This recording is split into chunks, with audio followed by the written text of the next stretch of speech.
عليكم السلام أحبتي. أهلا وسهلا بكم في برنامجكم منصات قرآنية زي الحلقة رقم 977، ونحن في كتاب المحمديون بين إهلاك قائم وإهلاك قادم، ونتوقف مع عام 841 الذي كان عام عذاب، وننقل ما حدث فيه من تاريخ السلوك للمقريزي.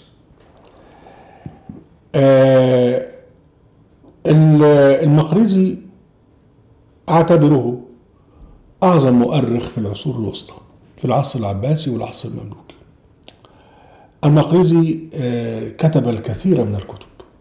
كتب في تاريخ مصر من دخل إلى مصر كتابا ضخما، اللي هم جاءوا إلى مصر ودخلوا فيها. كتب في تاريخ العمران المصري اللي هي الخطط المقريزية.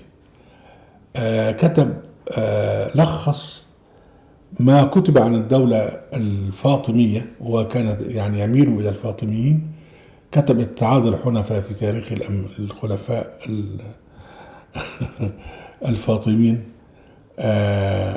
وكتب رسائل صغيرة ومفيدة جدا زي شجرات العقود في تاريخ النقود، زي كذا زي كذا، زي تجريد التوحيد المفيد. كتب صغيرة لكن في منتهى التركيز وفي منتهى الجمال. وبعدين التاريخ بتاعه السلوك، واللي بدأ فيه يكتب عن السابقين ومركز على مصر،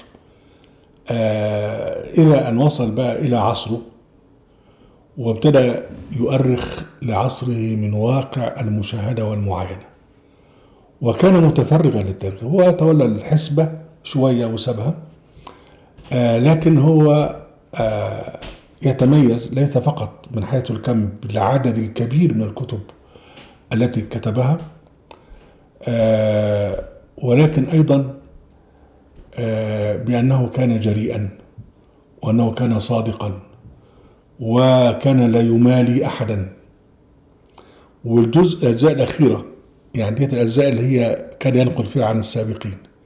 الأجزاء اللي هي الكبيرة دي هي التي سجل فيها أحداث عصره باليوم بالشهر. دي اسمها الحوليات التاريخية، اللي هي عبارة عن نشرة أنباء لكل سنة وبالشهور.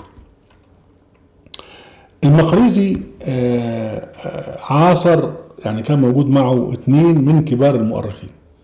كان موجود معه بدر الدين العيني، وده كان قاضي للقضاة ومتوفى 855.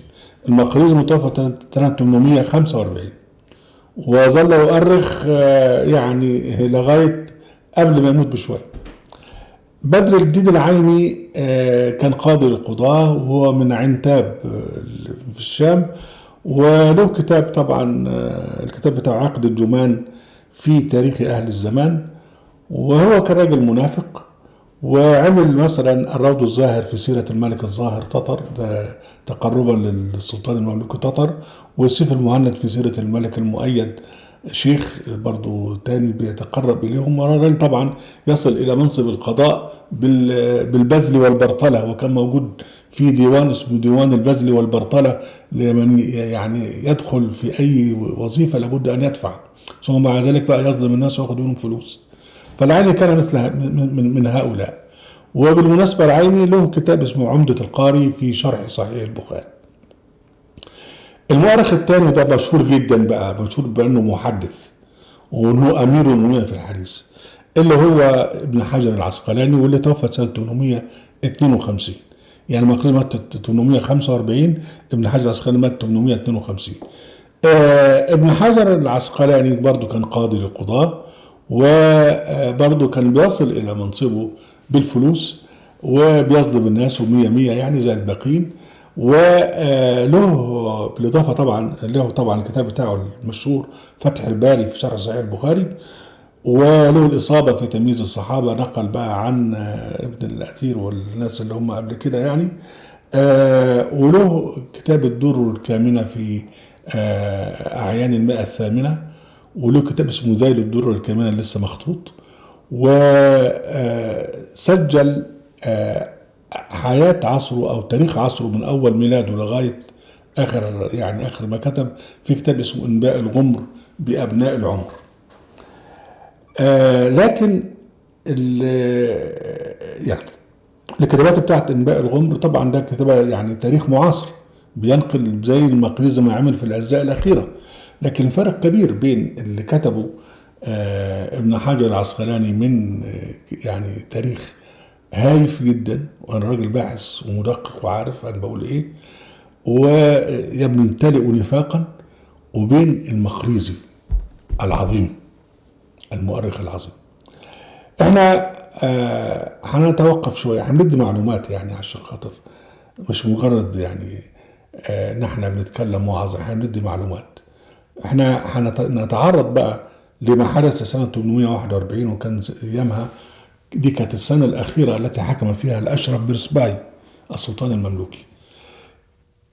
هنتعرض لما قاله المقريزي بالضبط، يعني بالضبط من الأول، ونحاول ان احنا نشرح التعبيرات اللي موجودة. يعني يقول لك شهر سنة 841 يعني 841 شهر المحرم أوله يوم السبت، ده اللي هو المحرم من سنة 841.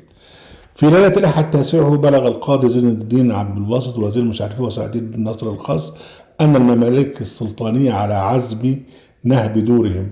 يعني كان في المماليك اللي هم السلطانية اللي هم تبع السلطان، كان في الجماعة المماليك السلطان بيشتري مماليك ويربيهم ويعتقهم ويبقوا هم زي الحرس الخاص بتوعه. وده طبعا في مماليك تانية بيكونوا الجيش، يعني ففي زي الحرس الجمهوري والجيش العادي. فالمملكة السلطانية بقى لأن السلطان بقى كبر وعجز، وابتدوا عايزين ينهبوا مين بقى؟ ينهبوا بيت القاضي زين الدين عبد الباسط والوزير كريم الدين وسعد الدين ناظر الخاص. ناظر الخاص اللي هو المشرف على أملاك السلطان. فوزعوا ما عندهم واختفوا. وزعوا طبعا هم كلهم حرامية، فوزعوا اللي عندهم واختفوا. ثم صعدوا الخدمة السلطانية على تخوف، راحوا يحضروا عند السلطان وهم خايفين، وعادوا إلى دورهم والإرجاف مستمر. يعني الإشاعات والخوف، شوف بقى الناس بتعذب بعضها. واستمر هذا إلى يوم الأحد 16 من محرم يعني. فنزل عدة من المماليك فاقتحموا دار عبد الباسط ودار الأمير جنبك استدار ودار الوزير ونهوا ما وجدوا فيها. في 22 من محرم يعني قدم الركب الأول من الحجاج، وقدم من الغد المحمل ببقية الحاج. ده اللي هو الحج اللي الناس اللي حجوا في شهر ذو الحجة السنة اللي قبل كده كان دايما المحمل المصري بيطلع من القاهرة وله سكة يروح هناك، ومعاه قوة حربية ومعاه الصدقات للحرمين بتوعهم إلى آخره. وبينما قدم الخبر بأن نائب دركي توجه في 15 في عدة من نواب تلك الجهات وغيرهم، وعدت نحو 2000 فارس حتى طوقوا بيوت الأمير نصر الدين محمد بن الغادر. وقد نزل هو الأمير جنب كسوف عن نحو يومين من مرعش فنهبوا هناك وحرقوا، ففر ابن الغادر جنب كسوف نفر قليل، وذلك الجماعة كانت إلى آخره. جنب كسوف ده كان أمير مملوكي، وكان يعني منافسا للأخ السلطان اللي موجود، وبعدين فر وتحالف مع إمارة يعني توجد في شمال العراق، مع الإمارة يملكها اسمه ذي الغادر. وكان في الوقت ده الدولة المملوكية، العسكر المملوكي في الوقت ده كانت أملاك مصر المملوكية تصل إلى جنوب ما يعرف بتركيا الآن، وإلى غرب العراق، بالإضافة للشام والحجاز وطبرق وشمال السودان. العسكر المصري الخايب لغاية دلوقتي اللي عمله أنه أضاع سيناء وباع ديزرتين. يا دي.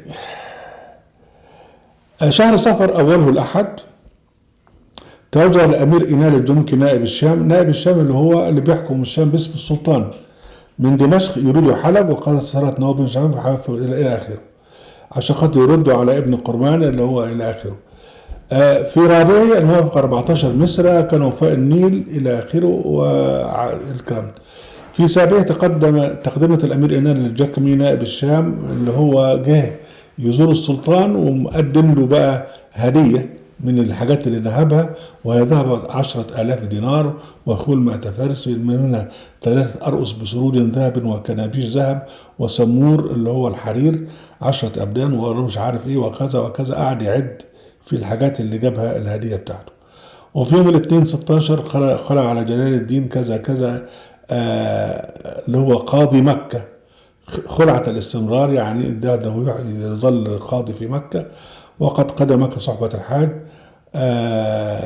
وكان السلطان عايز يعزله، وبعدين القاضي صلاح الدين محمد بن نصر كاتب السر لتوسط السلطان حتى رضى عنه السلطان وأقروا على قضاء مكة، طبعا على مال قام به السلطان في مقابل انه يدفع للسلطان فلوس كمان، وهو 500 دينار.